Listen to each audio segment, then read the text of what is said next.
রমাদান উপলক্ষে রেইনড্রপসের বিশেষ lecture series ধুলিমলিন উপহার রমাদান। এই অডিও সিরিজটি শাইখ আহমদ মুসা জিব্রিল হাফিজাহুল্লাহর বিখ্যাত লেকচার সিরিজ জেমস অফ রমাদানের অনুকরণে নির্মাণ করা হয়েছে।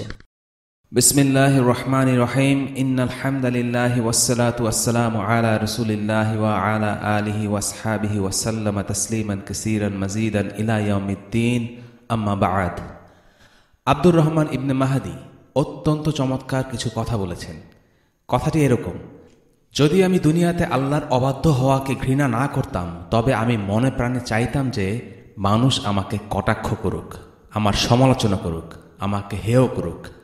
এর চেয়ে উত্তম আর কি হতে পারে যে আপনি যখন বিচার দিবসে আল্লাহর সামনে দাঁড়াবেন, তখন এমন সব উৎস থেকে আপনি নেক আমল পাবেন যা কখনোই কল্পনা করেননি। আর বিচার দিবসের সেই ভয়াবহ সময়ে নিজের মাও তো একটা নেকি দিবে না। আমার এখনও 1994 সালের সেই পরিবেশটির কথা হুবহু মনে আছে, যখন আমি শায়েখ মান্নাউইর ফায়েজ আল কাদিরের 3য় খণ্ডে প্রথমবার এই কথাটি পড়েছিলাম, এবং আমি সেটা কখনোই ভুলব না। আপনারাও আশা করি এই কথা শোনার পর আর কখনো ভুলতে পারবেন না, কেননা এই ধরনের উক্তি আপনার হৃদয়ে আনন্দের উদ্রেক করে। একবার হাসান আল বসরি রাহমাহুল্লাহ তার ব্যাপারে কাউকে খারাপ কিছু বলতে শুনলেন। এই কথা শোনার পর তিনি কি করলেন? তিনি বাজারে গেলেন এবং সেই ব্যক্তির জন্য কিছু খেজুর কিনে আনলেন।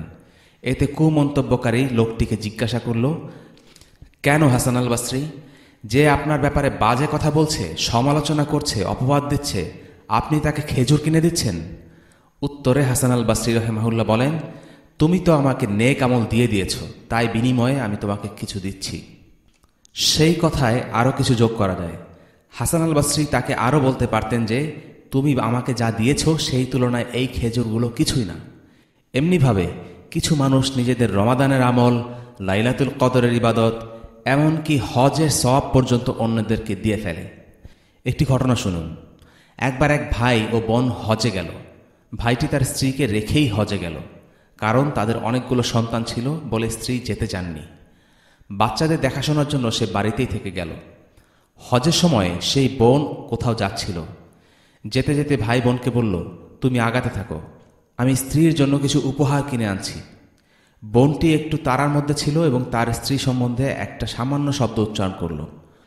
অথচ ওই বোন এবং স্ত্রীর মধ্যে কোনো রকম শত্রুতা ছিল না যে তারা একে অপরকে কটাক্ষ করবে।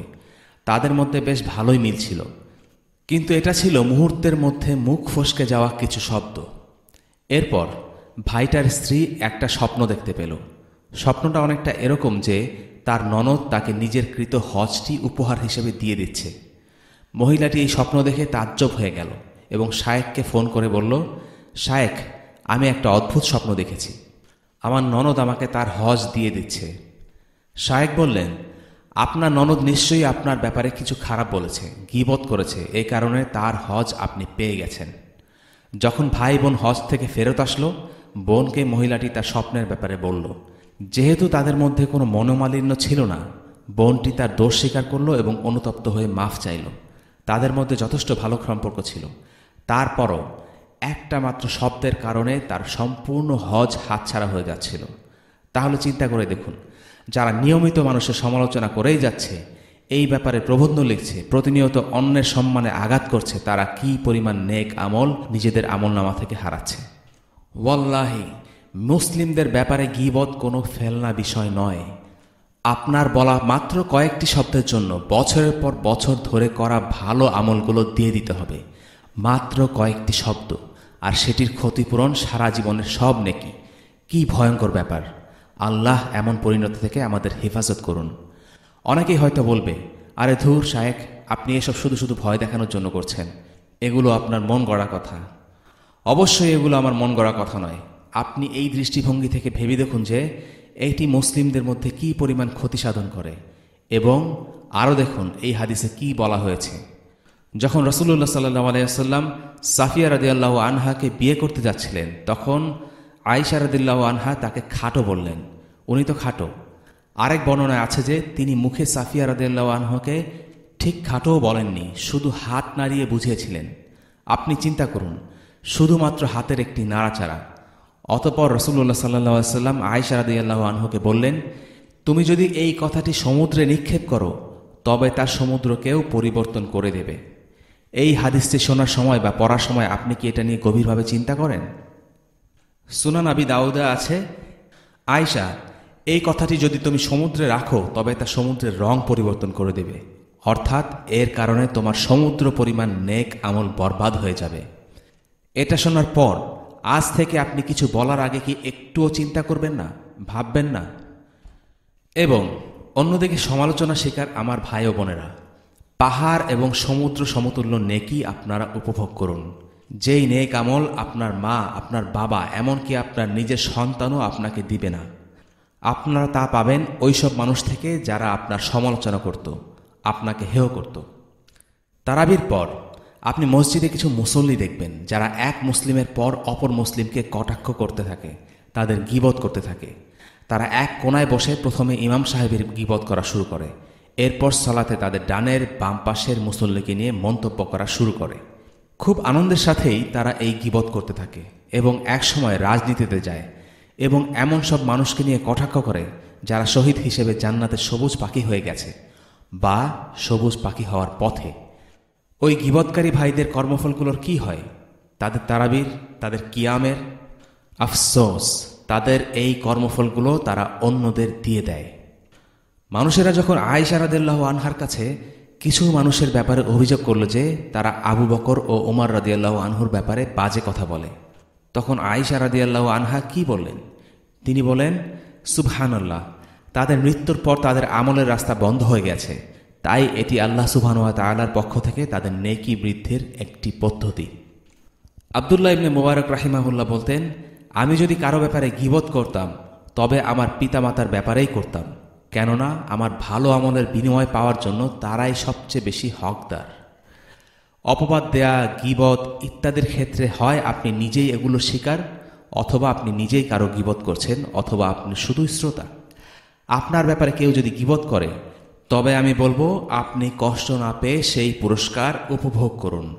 আজ থেকে কেউ আপনার ব্যাপারে সমালোচনা করলে আপনি কষ্ট পাবেন না। চিন্তা করুন বিনামূল্যে সেই হজটির কথা যেটি আপনি পেতে যাচ্ছেন, সেই রমাদানটির কথা যা আপনি পাচ্ছেন, এবং সমুদ্র পাহাড় সমতুল্য কর্মফল আপনার নিকট আসবে। স্মরণ করুন ওই কাজের কথা যা আপনাকে পৌঁছে দিবে জান্নাতুল ফিরদাউসে, অথচ সেই পুরস্কার সমূহের জন্য আপনার কিছুই করা লাগেনি। যারা গীবত করে, অপবাদ দেয় বা ওই জাতীয় কাজে লিপ্ত থাকে তাদের পূর্বেই হাদিস দ্বারা সাবধান করা হয়েছে। এখন আমি তাদের ব্যাপারে বলতে চাই যারা শ্রোতা, আপনারা যারা এই ধরনের গীবতের মজলিসে থেকে অন্যের গীবত শুনছেন তারা দ্রুত সম্ভব ওই মজলিস থেকে সরে আসুন, অথবা গীবতকারী মানুষটিকে থামতে বলুন। তারা যদি থামে তবে আপনি তাদের সাথে বসতে পারেন, যদি না থামে তবে আপনি তখনই সরে যান। শ্রবণকারীরাও গুনাহের ভাগীদার এবং আপনি কিয়ামতের দিন তাদের সাথেই দণ্ডায়মান হবেন, কেননা আল্লাহ এই বিষয়ে বলেন,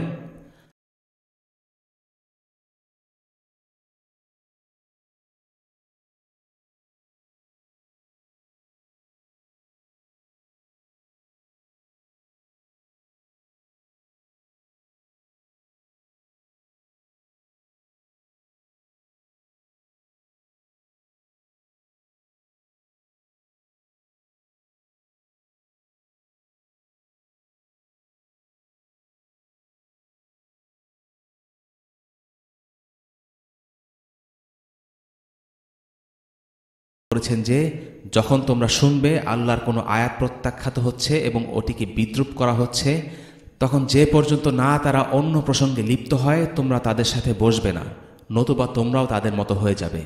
মুনাফিক ও কাফের সকলকেই আল্লাহ জাহান্নামে একত্রিত করবেন। সূরা নিসা আয়াত 140। তোমরা তাদের সাথে বসো না, নতুবা তোমরাও তাদের মতো হয়ে যাবে। আপনি নিজে বলেননি, শুধু শুনেছেন, তবুও আপনি তাদের সাথে গীবতে যোগদানকারী হিসেবে গণ্য হবেন। কাজেই এসব থেকে দূরে থাকুন। আপনার দ্বীনী ভাই এবং বোনদের সম্মানহানিকে বাধা দিন। একজন মুসলিমের সম্মান রক্ষা করুন, তাহলে আল্লাহ বিচার দিবসে আপনাকে রক্ষা করবেন। সুনান আত-তিরমিজিতে আছে, আপনি কিছু মানুষের সাথে বসে আছেন, এমন সময় তারা কারো সম্পর্কে পরনিন্দা শুরু করলো। আপনি যদি তাদের বিরুদ্ধে সেই ভাইয়ের সম্মান রক্ষার জন্য কথা বলেন তাহলে আল্লাহ জাহান্নামের আগুন থেকে আপনাকে রক্ষা করবেন। আবু আইয়ুব আল আনসারী রাদিয়াল্লাহু আনহুর মতো হন।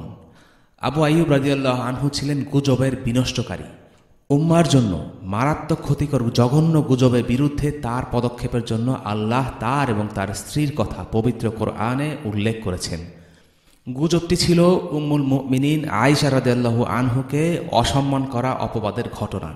মুহাম্মদ ইবনে ইসহাক থেকে বর্ণিত, যখন লোকেরা আয়েশা রাদিয়াল্লাহু আনহার ব্যাপারে বলাবলি করছিল, আবু আইয়ুবও তা শুনেছিলেন। তার আসল নাম খালিদ ইবনে যায়েদ আল আনসারী রাদিয়াল্লাহু আনহু। দেখুন তাদের কথোপকথন। তিনি তার স্ত্রী উম্মে আইয়ুবকে বলছেন, যদি আয়েশার জায়গা তুমি ওই লোকটির সাথে মরুভূমিতে একা থাকতে, তুমি কি তার সাথে কিছু করতে? তার স্ত্রী বললেন, প্রশ্নই আসে না। তিনি বললেন, আর আয়েশা রাদিয়াল্লাহু আনহু তো তোমার চেয়ে উত্তম, কাজেই তিনিও কিছু করতেন না। আলোচনা এখানেই শেষ।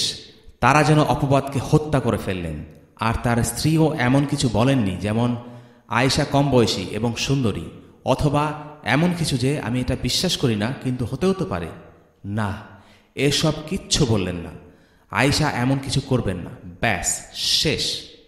আল্লাহ আবু আইয়ুব ও তার স্ত্রীর সম্মানে কোরআনে উল্লেখ করলেন, لولا إذ سمعتموه ظن المؤمنون والمؤمنات بأنفسهم خيرا وقالوا هذا إفك مبين। তবে তোমরা যখন এই অপবাদ শুনতে পেলে, তখন কেন মুমিন পুরুষ ও মুমিন স্ত্রীরা তাদের নিজেদের লোক সম্পর্কে ভালো ধারণা করল না আর বলল না, এটা তো খোলাখুলি অপবাদ। সূরা আন-নূর আয়াত 12। যখনই আপনি কারো কাছে আপনার মুসলিম ভাই বা বোনের ব্যাপারে কোনো ভিত্তিহীন গুজব বা অপবাদ শুনবেন, সাথে সাথে তাকে বলুন, তুমি একজন মিথ্যাবাদী, এটা একটা সুস্পষ্ট মিথ্যা কথা, কাজেই চুপ থাকো। আপনি এই কাজটি উত্তমভাবে করতে পারেন এবং গুজব বন্ধ করতে পারেন। গুজব শুরুতেই ছড়ানো বন্ধ করুন, তাহলে এটা এখানেই থেমে যাবে। এই আয়াতে দুটো কাজের কথা বলা আছে। প্রথমত, একজনকে অবশ্যই অন্য মুসলিম বা মুসলিমার ব্যাপারে ভালো ধারণা রাখতে হবে। আর দ্বিতীয়ত, পরবর্তী পদক্ষেপ হিসেবে তাকে বলতে হবে যে এটি সুস্পষ্ট মিথ্যা কথা।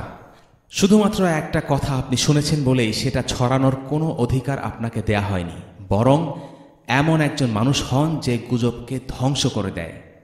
আপনি যদি শুধু একজন শ্রোতা হয়ে থাকেন, তাহলে যারা গীবত করে, গুজব ছড়িয়ে মুসলিমদের ক্ষতি করছে, তাদের থামান। কখনো দেখেছেন কাউকে একা গীবত করতে? যদি আমি, আপনি এবং সব ভাই বোনেরা গুজব শোনা থেকে বিরত থাকি, তাহলে সে কখনোই নিজের ঘরে ঘরে বসে গুজব রটাতে পারবে না বা গীবত করতে পারবে না। যে লোকটি আপনাকে অন্যরা কি করছে না করছে এসব ব্যাপার খবর দিতে আসে আর নামিমাহ করে, অর্থাৎ কুৎসা রটায়, সে একজন নাম্মাম বা কাত্তাত। ভাববেন না যারা এমন কুৎসা রটায় তারা শুধু আপনাকে শোনাতে আসে। আপনি হয়তো অন্যের ব্যাপারে এমন গল্প শুনে আনন্দ পাচ্ছেন, কিন্তু এটা শুধু সময়ের ব্যাপার, যখন ওই কুৎসা রটনাকারী অন্যদের কাছে গিয়ে আপনার ব্যাপারেও কথা বলা শুরু করবে। যে লোকটি আপনার সম্পর্কে আপনার পেছনে কথা বলে, সে আসলে অন্ধকারে আপনার দিকে গুলি ছোড়ে। যেহেতু আপনি কথা শোনেননি, তাই সে আসল লক্ষ্যভেদ করতে পারেনি, তাই আপনি ব্যথাও পাননি। কিন্তু যে লোকটি আপনার বিরুদ্ধে বলা কথাগুলো আপনাকে শোনাতে আসে, সে যেন প্রকৃতপক্ষে ওই লোকটির বন্দুককে আপনার দিকে তাক করতে তাকে সাহায্য করে। কাজেই এটি আপনাকে ক্ষতবিক্ষত করে দেয়। দুটোর কোনোটাই কম খারাপ না। ইয়াহিয়া ইবন কাসির বলেন, যারা গুজব ছড়ায়, অন্যদের গীবত আর কুৎসা রটায়, তারা এক মুহূর্তের মধ্যে এমন একটি কাজ করে ফেলে যেটা ব্ল্যাক ম্যাজিশিয়ানরা বছরের পর বছর ধরেও করতে পারে না। ইমাম আহমদ রাহিমাহুল্লাহ একদিন এক অসুস্থ মানুষকে দেখতে গেলেন। তিনি অসুস্থ ব্যক্তিকে জিজ্ঞেস করলেন, ডাক্তার দেখিয়েছেন কিনা? লোকটি বললেন, হ্যাঁ, অথচ লোকটি তখনও অসুস্থ ছিলেন। তাই ইমাম আহমদ জিজ্ঞেস করলেন, কোন ডাক্তার দেখিয়েছেন? অসুস্থ লোকটি ডাক্তারের নাম বললেন। ইমাম আহমদ তাকে অন্য আরেকজন ডাক্তার দেখাতে বললেন। ঠিক সেই মুহূর্তে ইমাম আহমদ বলে উঠলেন, আস্তাগফিরুল্লাহিল আযীম, আমি তো গীবত করে ফেললাম। উনি শুধুই একজন ডাক্তারের উপরে অন্য আরেকজন ডাক্তারকে প্রাধান্য দিয়েছেন, কিন্তু যেহেতু তিনি নিজের জিহ্বার ব্যাপারে খুবই সতর্ক ছিলেন, তার মনে হচ্ছিল তিনি যেন গীবত করে ফেললেন। যখনই আপনি একজন মুসলিম সম্পর্কে খারাপ কিছু বলতে যাবেন, নিজের ভুলগুলোর কথা চিন্তা করুন। সব মানুষই তো আপাদমস্তক জুড়ে ভুলের সাগরে ডুবে আছে, অথচ তারা অন্যের ভুল নিয়ে কথা বলতে বেশি পছন্দ করে। আপনি যখন কারো সম্পর্কে খারাপ কথা বলতে চাইবেন, একবার তার জায়গায় নিজেকে বসিয়ে চিন্তা করে দেখবেন, কেউ আপনাকে নিয়ে কটূক্তি করলে আপনার কেমন লাগবে। এই সব কিছু জানার পরও কেউ কেউ বলবেন, আমি তওবাহ করতে চাই, কারণ আমি চাই না অন্য কেউ আমার আমল নিয়ে নিক। সেক্ষেত্রে প্রথমত আপনি তাদের কাছে ক্ষমা চান। যদি এমন হয়ে থাকে যে তারা অনেক উদার, আপনাকে ক্ষমা করবেন এবং আর কোনো সমস্যা তৈরি হবে না, তাহলে যান এবং ক্ষমা চান। কিন্তু যদি আপনার মনে হয় ক্ষমা চাইতে গেলে বরং আরও বেশি সমস্যার সৃষ্টি হবে, তাহলে এটা করবেন না। কারণ পুরো ব্যাপারটার উদ্দেশ্যই হলো মুসলিমদের মাঝে কষ্ট আর সমস্যা দূর করা।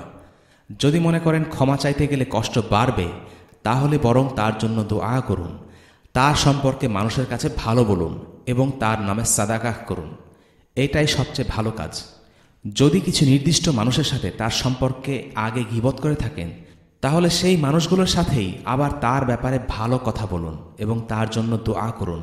এটাই আপনার প্রথম কাজ এবং এর মাধ্যমে আপনি তাকে তার অধিকার ফিরিয়ে দিচ্ছেন। এবার আপনাকে আল্লাহর অধিকার পূরণ করতে হবে। এটা 3টি ধাপে করতে হবে। আস্তাগফিরুল্লাহ বলুন, সিদ্ধান্ত নিন আর কখনো এমন করবেন না এবং অতীতে যা করেছেন তা ভেবে অনুতপ্ত হন। ইনশাআল্লাহ আল্লাহ আপনাকে ক্ষমা করে দেবেন। আর এখন থেকে আপনি নিজেকে প্রশিক্ষণ দিতে থাকুন, যাতে আপনি আর কখনো এমন কাজের পুনরাবৃত্তি না করেন। ওয়াসাল্লাল্লাহু আলা সাইয়্যিদিনা মুহাম্মদ ওয়া আলা আলিহি ওয়াসহাবিহি ওয়াসাল্লাম। আলহামদুলিল্লাহি রাব্বিল আলামিন।